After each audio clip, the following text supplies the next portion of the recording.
Emmanuel Razavi, bonjour. Merci d'avoir accepté notre invitation. Nous sommes ravis de vous recevoir sur le plateau de Tandem TV. Alors, Merci beaucoup. Emmanuel, vous êtes grand reporter, spécialiste du Moyen-Orient. Votre famille est originaire d'Iran et a immigré en France pendant la Révolution islamique. Pendant 20 ans, vous avez parcouru le Proche, le Moyen-Orient et l'Asie centrale, la plupart du temps pour couvrir donc des conflits. Kaboul, le Liban, l'Égypte, toute cette région, vous la connaissez bien. Vous collaborez donc avec les rédactions de Paris Match, de Franc-Tireur, entre autres, et vous avez réalisé plusieurs grands reportages et documentaires, notamment pour Arte, France 3 ou M6, et dont certains ont été particulièrement remarqués sur les talibans, sur Al-Qaïda ou sur les frères musulmans, et plus récemment, sur la vague de contestation que traverse votre pays d'origine, l'Iran. Vous êtes d'ailleurs l'auteur d'un scoop publié dans Paris Match sur l'or caché des gardiens de la Révolution, et vous venez de sortir un livre qui s'appelle La face cachée des mollahs.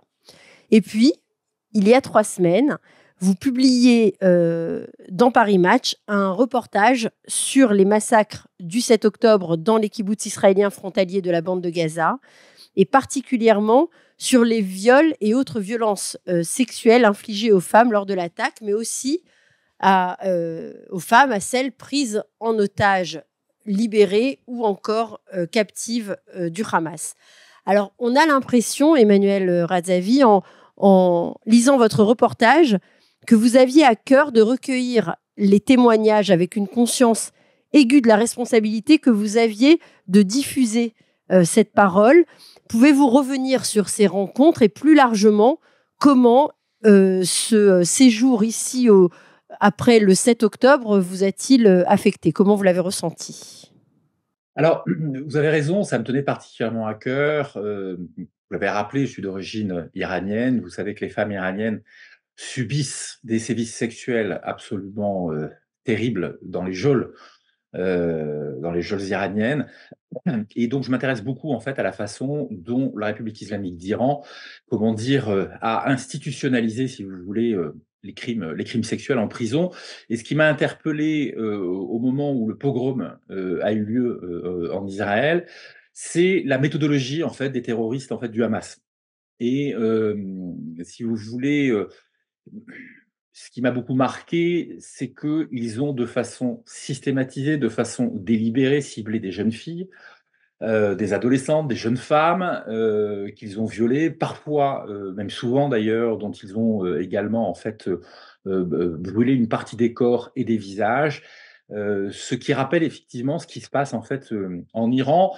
Et vous connaissez le lien, je pense que je ne vous apprends rien, entre le Hamas et la République islamique d'Iran. L'Iran est l'un des parrains du Hamas, hein, depuis des années.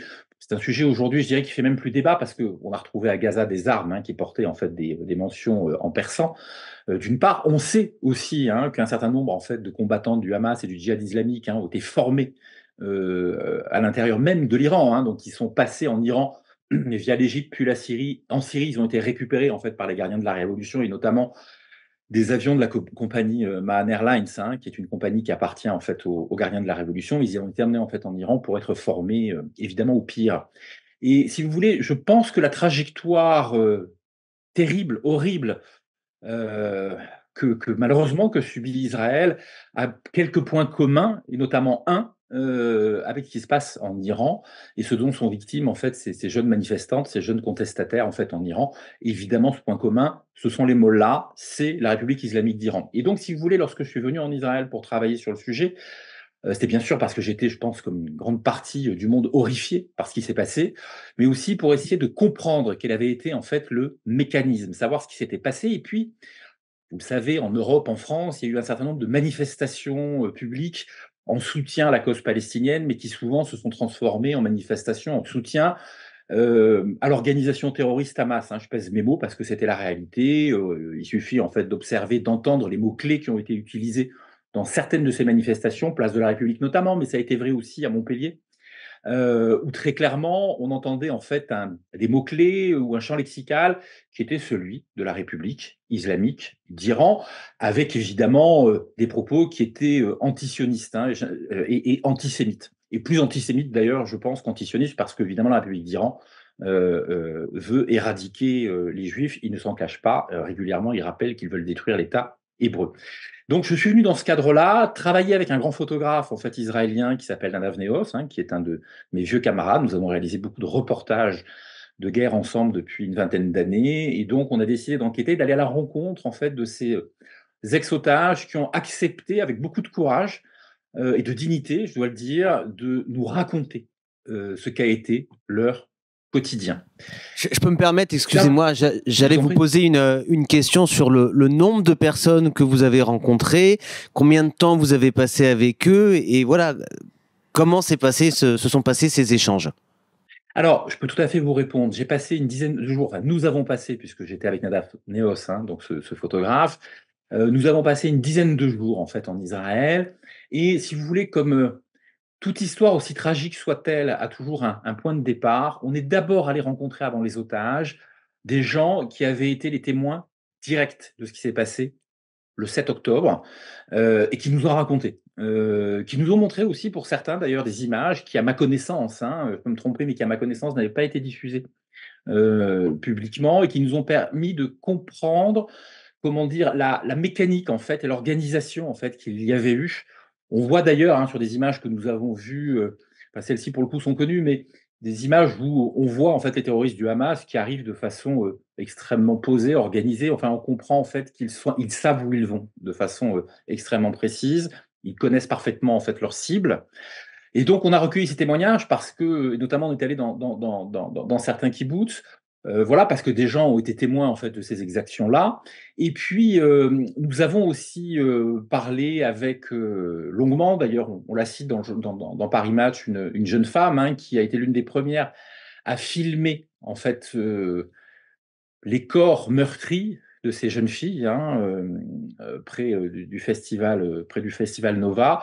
Et puis ensuite, nous avons interrogé pour Paris Match deux ex-otages, pardon, mais que nous avons interrogés de façon séparée évidemment, parce qu'il était important pour nous journalistes, comment dire, de recouper évidemment leurs témoignages. Et ce qui est flagrant, c'est que ce qu'elles racontent, chacun utilise ses propres mots évidemment, mais ce qu'elles racontent se recoupe de façon quasi millimétrée.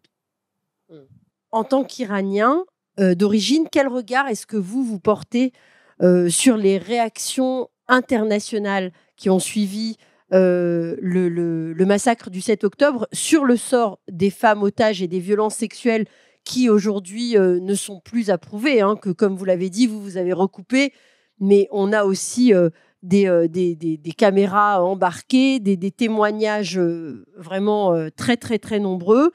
Et des violences sexuelles qui ont été donc infligées aux femmes, et plus particulièrement la réaction, je vais votre réaction sur les propos et de l'ONU, de son président et de ces instances qui sont censées défendre le droit des femmes à l'international. Alors, pour vous répondre, je vais vous donner une réponse personnelle, hein, qui n'est pas une réponse de journaliste, qui est vraiment ma réponse. J'ai éprouvé un immense sentiment de malaise, évidemment, parce que, comment dire, lorsque se produit une telle tragédie, une telle horreur, un tel massacre, évidemment, je crois que la position, elle doit être de façon unanime, celle d'un soutien sans concession, évidemment, aux victimes. Et on a pu remarquer que ce soutien aux victimes n'avait pas été plein et entier. Il y a eu, je le disais tout à l'heure d'ailleurs, hein, des gens qui ont cherché, y compris en France, hein, sans aller chercher les Nations Unies, mais lors de ces manifestations dont je parle, qui ont eu besoin d'aller ou de convoquer des prétextes déplacés pour justifier en fait ce qui s'était passé. Et moi, je fais partie des journalistes aujourd'hui hein, qui disent sans aucun complexe. Et puis, je suis habitué du terrain. Vous l'avez rappelé, je connais extrêmement bien ces organisations djihadistes. Vous avez rappelé que j'avais passé du temps avec les djihadistes d'Al-Qaïda ou les talibans, mais j'ai passé du temps avec comment dire, les gens du Hamas hein, plusieurs reprises. Donc, je connais assez bien leur façon de fonctionner. Il s'agit d'organisations terroristes. Voilà. Et aujourd'hui, je pense qu'elles ne devraient plus faire débat. Et lorsque des politiques, quels qu'ils soient, des représentants d'organisations non gouvernementales, si vous voulez, essayent de justifier en fait leurs crimes. Il s'agit de crimes contre l'humanité, hein, en droit, hein. Ça ne fait pas de débat, hein. Je peux vous dire que moi, je travaille de façon assez régulière avec des juristes internationaux qui travaillent sur ces questions-là. Il s'agit de crimes contre l'humanité. On ne peut pas convoquer un prétexte, si vous voulez, qui me paraît particulièrement erroné, voire inepte, qui est celui d'une résistance palestinienne qui aurait commis cela par dépit, par vengeance ou que sais-je.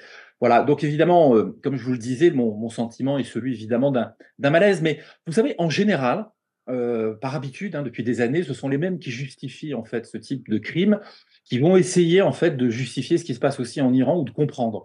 Il y a une forme, je pense, de cynisme. Alors, en France notamment, en fait, on l'a vu hein, à l'extrême gauche, hein, mais il y a une forme de comment dire de cynisme, mais je crois qu'il y a aussi une forme de fascination, de toute façon, pour ce totalitarisme islamiste. Il n'est pas nouveau, hein. Souvenez-vous, en France, en 78, quand Khomeini était présent à Paris, plein d'intellectuels, Sartre, Foucault, des artistes lui rendaient visite, l'encensaient, le faisaient passer, Foucault le surnommait le saint ou le saint homme. Donc cette fascination, malheureusement, mortifère, elle existe et on la retrouve, je pense, aujourd'hui, comment dire, au sein de l'ONU, en tout cas chez quelques représentants, assurément. Oui. Vous pensez que c'est cette dimension, cette espèce de wokisme avec la vision des nouveaux opprimés contre les oppresseurs qui explique un regard qu'on pourrait comparer entre ce qui se passe pour la population en Iran et les réactions du monde international avec ce qui s'est passé le 7 octobre en Israël? Ah ben, je crois que vous avez employé un mot qui me paraît essentiel, c'est le mot woke ou wokisme. Évidemment, en fait, le wokisme aujourd'hui est le cache-sexe de toute façon de ces totalitarismes. Totalitarisme d'extrême gauche et totalitarisme de toute façon islamiste qui se rejoignent. C'est important, si vous permettez que je fasse une parenthèse, en 78 en Iran, les mouvements d'extrême gauche se sont alliés aux islamistes pour faire la révolution. Et les islamistes ont pris le pouvoir d'ailleurs grâce à ces organisations d'extrême gauche, puis ils s'en sont débarrassés en fait par la suite. On assiste exactement à la même, je dirais, convergence des luttes. Aujourd'hui, quand vous regardez en fait des gens en France, de la France insoumise, qui vont essayer de justifier d'une manière ou d'une autre en fait le pogrom commis par des terroristes. Encore une fois, je le rappelle, c'est important parce que le Hamas est une organisation terroriste. Hein. Au regard de l'Union européenne, les gens de LFI sont encore en train de faire des débats pour remettre en question en fait cela. Donc évidemment, tout ça participe aujourd'hui d'une montée en fait d'une théorie fumeuse qui est le wokisme et qui pour moi ne fait que masquer aujourd'hui ces nouveaux totalitarismes en prétendant défendre des minorités qui seraient victimes. Voilà, enfin, les victimes aujourd'hui, de façon factuelle, on les voit, on les a montrées dans Paris Match. Voilà, ce qui s'est passé, ce sont, et pour ça que je dis toujours, il y a toujours une origine à une histoire. Ce sont des adolescentes, ce sont des jeunes femmes qui ont été, je n'ai pas les mots, pardonnez-moi, mais je vais parler de massacre, mais c'est encore pire que ça, c'est une boucherie ce qui s'est passé. Voilà, de même qu'en Iran, ces jeunes contestataires qui n'aspirent qu'à la liberté, à la démocratie. Enfin, je vous rappelle qu'en Iran, les femmes manifestent parce qu'elles ne veulent pas porter le voile. Il y a bien sûr derrière ça un contexte économique qui est très difficile en Iran. D'accord. Vous avez dans le même temps, actuellement en France, dans le métro, une campagne d'affichage 4x3 d'une marque qui est Converse, qui fait la promotion de ses baskets en montrant une femme voilée. Pardonnez-moi, mais vous comprendrez que j'ai beaucoup discuté avec des amies iraniennes là aujourd'hui qui étaient absolument outrées par cela. Évidemment, tout ça participe du wokisme qui s'est installé partout, dans le monde politique, dans le monde culturel et dans le monde institutionnel. Alors, William. Oui, moi j'ai presque envie de dire comme d'habitude, mais non, c'est pas une habitude. Comment vous expliquez cette barbarie anti-femme? Est-ce que, d'après vous, elle est inhérente, et c'est là mon côté un peu agressif, à l'islam? Alors, je vais essayer de vous répondre parce que je travaille, moi, pour Vous savez, vous avez rappelé que j'avais fait mes enquêtes pour Paris Match, j'ai fait ce livre, La face cachée des mollahs, et j'ai travaillé en fait sur la mécanique en fait du crime et la mécanique de la torture qui a été mise en place en fait par le régime iranien. Et pour essayer de comprendre, je dirais au-delà en fait des experts auxquels je me suis adressé, j'ai travaillé aussi en fait avec des psychiatres qui sont des spécialistes en fait des criminels contre l'humanité pour essayer de comprendre ce qui pouvait les amener en fait à ça et pourquoi en fait comment dire, il ciblait particulièrement en fait les femmes. Pour la partie iranienne, mais qui est exactement celle du Hamas, la méthodologie, je vous assure, elle est quasiment proche, hein. Celle qu'a utilisée le Hamas est très proche de ce que font les Iraniens dans les geôles iraniennes.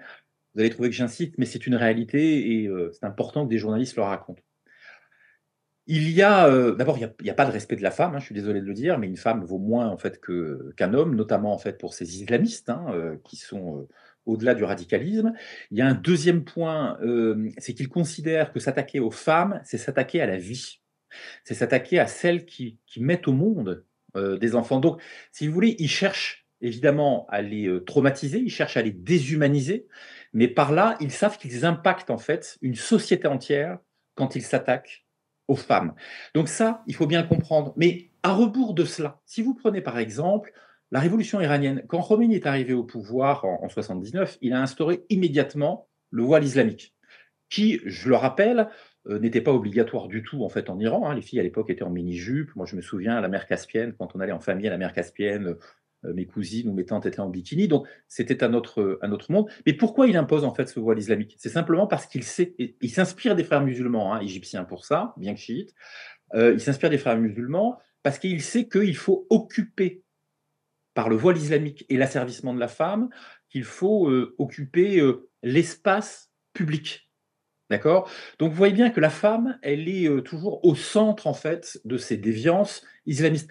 Je parle de déviance à dessein parce que quand on lit les textes de Khomeini, hein, que n'avaient sans doute pas lu Sartre et Foucault à l'époque, mais en tout cas que moi j'ai pris le soin de bien lire pour préparer mes enquêtes, on voit bien que c'est un déviant, en fait, sur le plan sexuel, hein. Et pareil, j'ai échangé, à propos de ces textes avec ces psychiatres, hein, qui sont des spécialistes. La question de la femme, elle est centrale, mais en permanence, il faut salir, il faut déshumaniser, en fait, la femme, pour autant qu'elle s'oppose évidemment au schéma islamiste. Donc c'est une déviance de l'islam, quoi. Alors, moi, je suis très partagé. En général, je ne parle pas d'islam parce que, un, je ne suis pas islamologue, je parle d'islamisme parce que ma spécialité, c'est d'aller en fait dans les mouvements, travailler sur les mouvements en fait islamistes, djihadistes, fréristes, si vous voulez. Donc là-dessus, c'est vraiment sur ces déviances-là. Après, il faudrait poser la question peut-être à quelqu'un qui est plus spécialiste que moi en fait de la question islamique au sens coranique du terme. Moi, en l'occurrence, sur les djihadistes et les groupes djihadistes sur lesquels je travaille, oui, bien sûr, c'est une déviance, c'est une boucherie. Beh, vous avez vu ce qu'a fait Daesh, Bien pareil, sûr, enfin, bien sûr. en Irak ou en Syrie. On est vraiment dans un protocole totalitaire, dans un protocole qui est un protocole barbare, qui est systématisé. C'est ce qui en fait d'ailleurs, la qualification de crime contre l'humanité. Alors, Emmanuel, contre Israël, je, je ne comprends pas, mais je sais que de toute façon, euh, dès qu'Israël est impliqué dans un conflit, c'est Israël le coupable, c'est Israël qui est responsable de tous les maux. Et donc, cette indifférence, ou en tout cas cette indulgence avec le Hamas après les crimes du 7 octobre, je les vois, c'est quelque chose auquel nous, on est habitués. Mais comment est-ce que vous expliquez cette indulgence et cette complaisance avec le régime iranien quand vous, des journalistes comme vous et des reporters comme vous, dénoncez ce qui se passe dans les geôles iraniennes et comment les crimes là-bas sont systématisés contre les femmes, comme on l'a eu, nous, ici, à une reprise. Ça a été une attaque terroriste. Vous, vous dites que c'est un système carrément qui Ah est oui, bien sûr. instauré en Iran. Comment est-ce que vous expliquez cette indulgence, cette indifférence internationale? Alors, je crois qu'elle trouve son origine dans plusieurs facteurs. On l'a évoqué, tout à l'heure, il y a évidemment aujourd'hui le wokisme, hein, qui est, comment dire? Qui est un cache-sexe de ces totalitarismes. Ça, c'est une réalité. Mais au-delà de ça, je pense qu'on ne mesure pas assez les lobbies, qui existent aujourd'hui, qui sont des lobbies pro-islamistes. Il y a des lobbies pro-iraniens au sein de l'institution européenne, j'en parle dans mon livre, hein, je l'ai même d'ailleurs détaillé, puisque je donne des noms. Vous avez en fait des lobbies, pro-iraniens qui sont hyper actifs. Un exemple, l'an passé, lorsque les députés européens se sont prononcés sur le fait qu'il fallait classer, les gardiens de la révolution, le corps des gardiens de la révolution, telle une entité terroriste. Ces lobbies ont interagi et au final, qu'est-ce qui s'est passé? Malgré le vote des députés, le corps des gardiens de la Révolution n'est toujours pas sur la liste comment dire, des organisations terroristes européennes. Il y a une deuxième chose, c'est que, là je parle des lobbies très institutionnels, très européens, mais vous avez aussi aujourd'hui, comment dire, des agents d'influence, hein. J'ai fait un papier il y a pas longtemps là-dessus, qui opèrent, sur le sol en fait européen, y compris en fait en France, et qui vont, comment dire, être animés alors par différentes raisons, soit par l'argent, soit parce qu'idéologiquement en fait ils soutiennent, si vous voulez, comment dire, ces régimes-là. Et puis, je suis désolé, depuis quelques années quand même, moi je le constate en tant que journaliste, vous avez un certain nombre de chercheurs qui ont été payés par des États du Moyen-Orient, qui ont véhiculé une parole qui était une parole falsifiée. Alors notamment, faisant, comment dire, la publicité en fait des frères musulmans en expliquant que c'est l'islam politique. Donc dès lors que c'est l'islam politique, donc c'est fréquentable et on peut discuter avec. En passant sous silence le fait que les frères musulmans étaient la matrice en fait, comment dire, contemporaine, si je puis dire, du djihadisme, hein, tel qu'on le connaît, hein. Les frères musulmans, ils ont donné, naissance, à Al-Qaïda, hein. Il faut rappeler que Ben Laden est passé entre les mains des frères musulmans, Ayman al-Zawahiri, aussi. Donc si vous voulez, cet ensemble, il y a toujours plusieurs facteurs en fait. Cet ensemble de facteurs, eh ben, amène ça parce que ça a impacté, moi je pense, une partie de toute façon du monde intellectuel. Mais encore une fois, ce qui est pas nouveau, je vous rappelais il y a quelques minutes qu'en 78, c'était déjà le cas avec Sartre, et Foucault. Quand vous prenez Sartre et Foucault, ils s'inscrivent en fait, dans une, comment dire? Dans une idéologie qui est plutôt assez anti-impérialiste, anticolonialiste et ils considèrent que l'islamisme prôné par Khomeini va complètement en fait dans leur sens. Et systématiquement, quand vous avez ces facteurs anti-impérialistes et anticolonialistes, ça je peux vous l'assurer parce que depuis 30 ans que je travaille sur ces dossiers, c'est ce que je vois, soi-disant l'antisionisme, parce que c'est devenu le mot à la mode, mais est toujours là, est toujours dans le trio en fait. Évidemment, l'antisionisme, il ne faut pas être naïf, c'est de l'antisémitisme en fait, c'est une façon de masquer l'antisémitisme, qui est une question aujourd'hui pour moi centrale. Merci de le dire. Je rebondis par rapport à ce que vous venez de dire parce que est-ce que en plus de ces éléments qui existaient effectivement depuis des années, on n'a pas un phénomène qui s'est renforcé ces dernières années avec des pays comme l'Arabie Saoudite, le Qatar ou les Émirats Arabes Unis qui, à force de financement, contrebalancent également cette vision qu'on avait de la gauche ou de l'extrême gauche et qui là va influencer les politiques, les marchés financiers et l'autre côté de la société pour amadouer ou fermer les yeux sur une certaine partie du monde musulman. Alors, pour partie, vous avez raison. C'est-à-dire que aujourd'hui, vous avez des États en fait du Golfe Persique, des États arabes du Golfe Persique, évidemment, alors, je dis aujourd'hui depuis des années, qui ont contribué au financement, en fait, si vous voulez, comment dire, de l'exportation de l'islam, de l'islamisme, je dirais surtout, en tout cas, en Europe, ça c'est une réalité. Après, vous avez des pays quand même qui sont en rupture avec ça. Aujourd'hui, les Émirats arabes unis dont vous parliez, hein, font la chasse aux frères musulmans de façon assez sévère. Là où leurs voisins en fait qataris, continuent, comment dire, d'être dans cette logique-là. Quand je parlais tout à l'heure en fait des chercheurs, qui diffusent en fait un discours qui est un discours, pro-frériste, je rappelle pour vos auditeurs parce que tout le monde ne le sait pas, mais les théoriciens originels, des frères musulmans égyptiens, Hassan al-Banna notamment, sont des admirateurs du régime nazi. On ne le rappelle pas assez souvent ça. Et vous voyez, quand on parle d'antisémitisme, il y a un socle commun entre cet islamisme qui trouve son origine, dans les frères musulmans, cet islamisme contemporain, d'accord? Et le nazisme. Alors je le dis parce que c'est facilement vérifiable, hein, c'est même en source ouverte, hein, sur internet, mais il y a plein d'ouvrages et d'articles qui ont été consacrés à ça. Et moi-même, j'ai interviewé à plusieurs reprises, hein, des leaders de l'Organisation des Frères musulmans. Vous le rappeliez tout à l'heure, en Égypte notamment. Ils s'en cachent pas. Ils ont une admiration pour ce qu'ont fait en fait comment dire, les nazis. Et le problème de ces chercheurs aujourd'hui, qui sont financés par des États étrangers et qui diffusent un discours qui est un discours pro-islamiste, pro-frériste, hein, soyons clairs, en Europe, c'est qu'évidemment, ils passent complètement sous silence cela. Et oui. Alors, vous parliez tout à l'heure de votre, vous parliez de votre intervention auprès des frères musulmans, notamment en Égypte. Et moi, en préparant cette émission, j'ai découvert que vous aviez été arrêté, puis lynché par des sympathisants des frères musulmans au début du printemps arabe. Est-ce que vous pouvez nous raconter et surtout nous dire comment vous en êtes sorti, vivant? Écoutez, enfin, nous avons été plusieurs journalistes hein, à être attaqués, à être blessés. Mon caméraman a été poignardé, Pierre Cresson, à l'époque aussi. Non, écoutez, simplement, lorsque nous sommes partis, moi, à l'époque, je travaillais sur ce sujet pour la chaîne de télévision Arte et on sentait bien que, comment dire? Dès les premiers jours, que les frères musulmans, en fait, étaient quand même à la manœuvre et comme j'étais allé les rencontrer à plusieurs reprises, donc naturellement, on m'a demandé, en fait, d'aller travailler sur le sujet. Alors, c'était un moment où c'était intéressant parce qu'un grand quotidien français du soir, que je ne nommerai pas, expliquait qu'il n'y avait pas de frères musulmans, place Tahrir, donc sur la place où se passaient ces manifestations.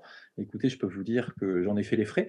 Donc c'est qu'ils devaient bien être là et comme d'autres confrères et donc on est allé les rencontrer et en fait, on s'est rapidement, en fait, rendu compte évidemment que donc ils étaient effectivement, très organisés, particulièrement organisés et notamment en matière de communication. On a beaucoup travaillé nous sur ces protocoles de communication, comment ils arrivaient à manipuler les foules parce que beaucoup de gens qui allaient manifester eux-mêmes ne savaient pas que les frères musulmans, les Mmh. manipulaient. Alors ils les manipulaient comment? En utilisant beaucoup les réseaux sociaux notamment, via l'utilisation en fait de slogans, de logos, voilà, je vous passe les détails parce que ce serait très long, mais voilà et donc voilà, ça fait partie de mon travail. J'aime bien travailler sur la mécanique, en fait, qui produit, vous l'avez compris, soit les crimes à un moment donné, soit parfois les révolutions. C'est-à-dire que je pense qu'il y a 2 façons de faire du journalisme qui sont très complémentaires.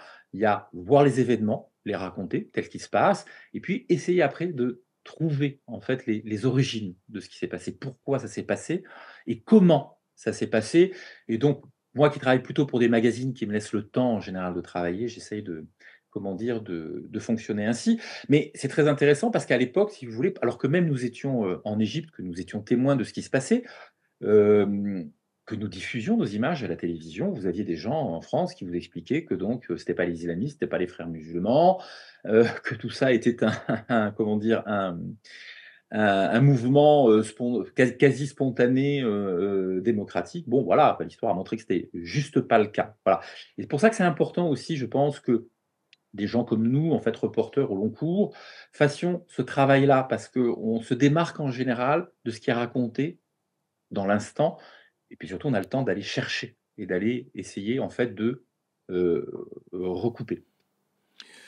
Je voudrais revenir un petit peu sur, enfin, quelque temps sur le rapport entre l'argent et le terrorisme. On a tous vu, et on a tous appris, si on ne le savait pas avant, que les chefs du Hamas ont tous des comptes en banque avec des milliards de dollars ou d'euros en Suisse et au Mmh. Qatar ou ailleurs.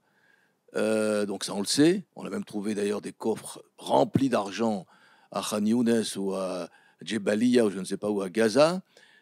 Est-ce que, parlez-nous alors des Mollahs, qui sont aussi tous avec des comptes en banque en Suisse ou ailleurs? Alors, oui, vous avez raison parce que l'argent est au cœur en fait, de la nébuleuse, islamiste et en général tous ces leaders en fait d'organisations djihadistes et terroristes sont très riches. En Iran, je le raconte dans le livre, hein, sans tout vous dévoiler, mais on sait aujourd'hui qu'Ali Khamenei, hein, qui est le guide, comment dire, de la République islamique d'Iran, a la mainmise sur environ, à minima, hein, on estime que c'est 95 milliards Oh là là là de dollars. Donc, vous voyez, c'est quand même là, des fortunes qui sont colossal, oui. colossales. Et on voit, je le raconte dans le livre d'ailleurs, quand ils sont arrivés au pouvoir dès 79, dès qu'ils arrivent au pouvoir, la question de l'argent est centrale. Il faut évidemment confisquer les biens publics.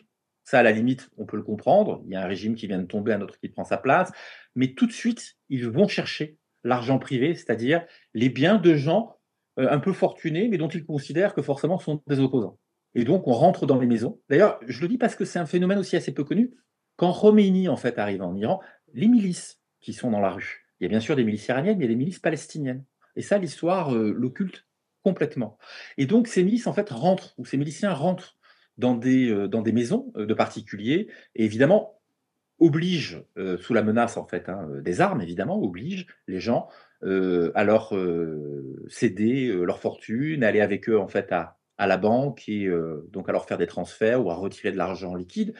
Voilà. La deuxième chose, c'est que dans un deuxième temps, il y a la guerre Iran-Irak.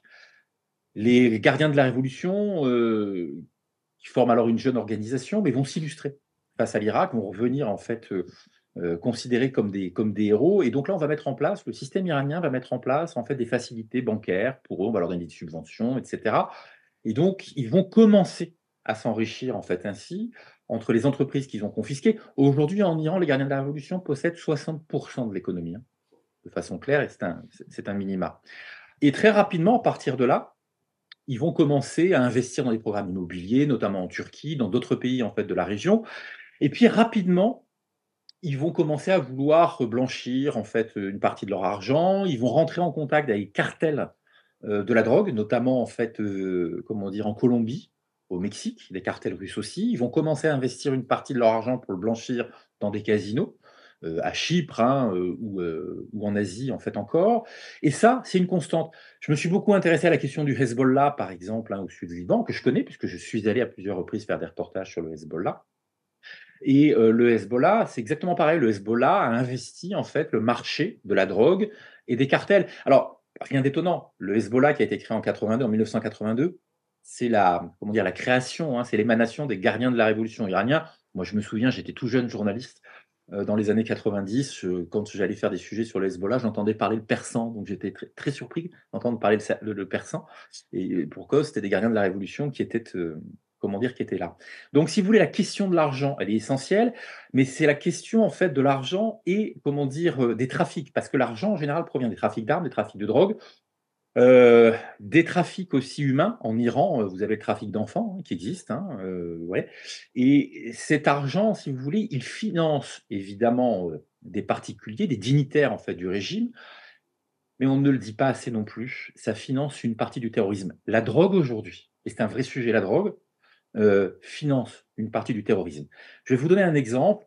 Je discutais il y a très peu de temps, au moment où je terminais mon livre, avec, je parle de lui dans mon livre, Amir Hamidi, qui est un ancien agent infiltré de la DEA, qui était auparavant au FBI, qui est un américano en fait iranien, qui est un des meilleurs spécialistes au monde du Hezbollah et des gardiens de la révolution, qui m'expliquait d'ailleurs, document à l'appui, que 80% comment dire, de l'argent qui avait financé l'attentat d'Atocha en Espagne il y a 20 ans provenait de la drogue. Vous voyez, donc cette question, elle est centrale de l'argent, vous avez raison, mais en général, elle est liée au trafic. Et le gaz aussi, non? Il y a un rapport avec les gisements de gaz au Liban et le Hezbollah aussi Alors, qui ont tout raflé, quoi. bien sûr, vous avez aussi raison en fait sur ces points-là. En fait, c'est une somme qui est quasiment, mais infini de trafic, parce que ça va très loin, ça va de petits trafics en apparence qui peuvent être en fait les paquets de cigarettes, les voitures de luxe ou des montres, etc., jusqu'à ce que vous dites aujourd'hui. C'est-à-dire que même sur des hydrocarbures, ils sont capables en fait de faire effectivement du trafic aussi. Alors, on a vu, vous parliez tout à l'heure de l'Égypte et du printemps arabe. On a vu que finalement, en Égypte, ça n'a pas marché parce que les frères musulmans ont été dégagés du pouvoir. Aujourd'hui, on a Assisi qui est au pouvoir au Liban et surtout, les frères musulmans sont en Égypte, pardon, et surtout, les frères musulmans ont été déclarés organisation illégale en fait au Liban. Je ne sais pas ce que j'ai avec le Liban, pardon, en Égypte. Donc finalement, on se rend compte que c'est pas une fatalité et que c'est possible de les évincer, de ne pas les laisser accéder au pouvoir. Qu'est-ce qui a fait en Égypte que ça a échoué finalement? Non mais écoutez, je pense qu'en Égypte, de toute façon, comme partout ailleurs où les frères musulmans prennent le pouvoir, je rappelle que le Hamas, hein, ce sont des frères musulmans, hein, c'est la branche palestinienne des frères musulmans égyptiens. Je précise que l'ayatollah Khomeini s'est inspiré en fait des frères musulmans égyptiens aussi, et notamment de Seyed Qutb, hein, très clairement. Partout les frères musulmans dans l'histoire ont pris le pouvoir, Iran, Égypte, Gaza, systématiquement. C'est un régime totalitaire qui est apparu. D'accord. Et évidemment, les populations le supportent ou ne le supportent pas. Après, je pense qu'à la différence, si vous voulez, la différence entre, comment dire, entre l'Iran, par exemple, Gaza et l'Égypte, c'est que l'armée en Égypte a très vite. L'armée, c'est une composante extrêmement importante de la sociologie et de l'économie en fait égyptienne. Donc, ils ont très vite compris que les frères musulmans, il fallait pas que ça dure, quoi, que ça allait être terrible. Donc c'est ça qui a joué. Si vous prenez par exemple l'Iran aujourd'hui, l'armée, elle est complètement sous le contrôle en fait de l'État depuis l'avènement de la République islamique en 79. Voilà. Donc l'Égypte est quand même un cas extrêmement particulier parce qu'ils n'ont pas tenu très longtemps, ils ont tenu un an environ. Ils sont tombés parce que la composante sociologique essentielle en fait de l'Égypte a dit non, quoi. Il les a renversés. A raison, hein, d'ailleurs. Hein. Oui, oui, enfin, en tout cas pour nous, heureusement pour nous, pour notre petit pays, pour Israël. Eh bien, Emmanuel Razavi, merci beaucoup d'avoir Merci à accepté notre invitation. Donc, on rappelle votre dernier livre, La face cachée d'Emola, qui est sorti là, hein, au mois de janvier 2024, et qu'on vous invite vraiment tous à lire. C'est passionnant. Comme vous, comme ce moment qu'on a passé avec vous. Merci beaucoup. On vous dit à très bientôt. Et puis voilà, merci les garçons, merci William, merci Jérôme. Merci de votre intervention. Merci de votre intervention. Merci Emmanuel et à très bientôt. Passez une bonne soirée. Merci beaucoup. Au revoir. Bonsoir. Au revoir.